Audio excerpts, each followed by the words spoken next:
పవిత్రుడైన దేవునికి మహిమ కలుగునుగాక. ప్రియ స్నేహితులందరికీ దివ్య వాక్యోదయం. ఈనాటి పాఠ్యాంశము యెషయా 6:5.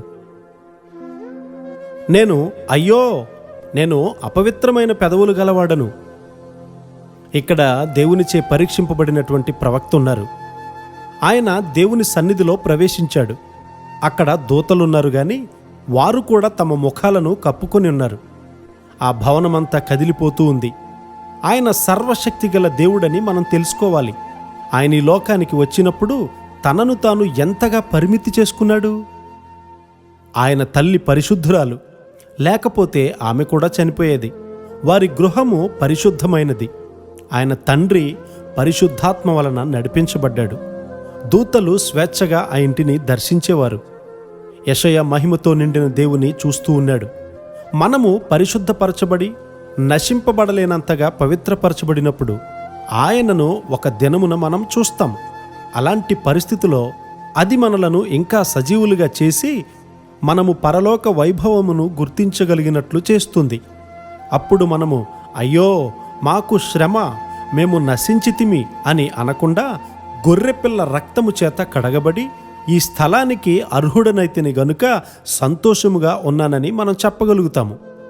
దూతలు గొర్రెపిల్లకు మహిమ అని పాడుతూ ఉంటారు. క్రీస్తు రక్తమునందు ప్రతి దేవుని బిడ్డ విశ్వాసముంచడం అనేది తప్పనిసరి. మనము ఏమి చూస్తూ ఉన్నామో దానిని మనము గ్రహించగలము. ఇప్పుడు ఒక చిన్న పిల్లవాని వలె గ్రహించుచున్నాము. ఒక చిన్న బిడ్డ గ్రహింపు పరిమితి అయి ఉంది. మేమొకసారి పశ్చిమ సముద్ర తీరమున ఉన్నప్పుడు సూర్యుడు సముద్రము వెనక అస్తమించడం మా చిన్న కుమారుడు చూసి సముద్రంలో సూర్యుడు మునిగిపోతున్నాడని భయపడ్డాడు.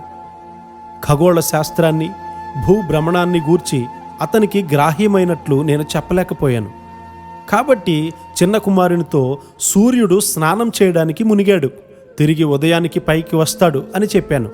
ఆ జవాబుతో నా కుమారుడు సంతృప్తి చెందాడు. లేకపోతే ఆ చిన్నవానికి అర్థమయ్యేటట్లు ఏ విధంగా వివరించగలను? మనం కూడా ఇలాగే చిన్నపిల్లల వలె ఉన్నాం. పరలోకంలో ఉన్నవారు మనలను శుద్ధి చేసే రక్తమును గూర్చి, ఆ గ్రంథమును విప్పుటకు అర్హుడైన గొర్రెపిల్లను గూర్చి పాడతారు. పెద్దలు వారి సింహాసనము నుండి దిగి గొర్రెపిల్లను ఆరాధిస్తారు. మనము కూడా సాష్టాంగపడి ఆరాధిస్తాము. ఒక దినాన నీవు సింహాసనాసీనుడైన ఈ రాజును చూస్తావు. ఇతడు దేవుని వాక్యమును బోధించు రీతిగా శుద్ధీకరింపబడెను అని ఆయన నిన్ను గూర్చి అంటారు. మనము పవిత్రపరచబడాలి.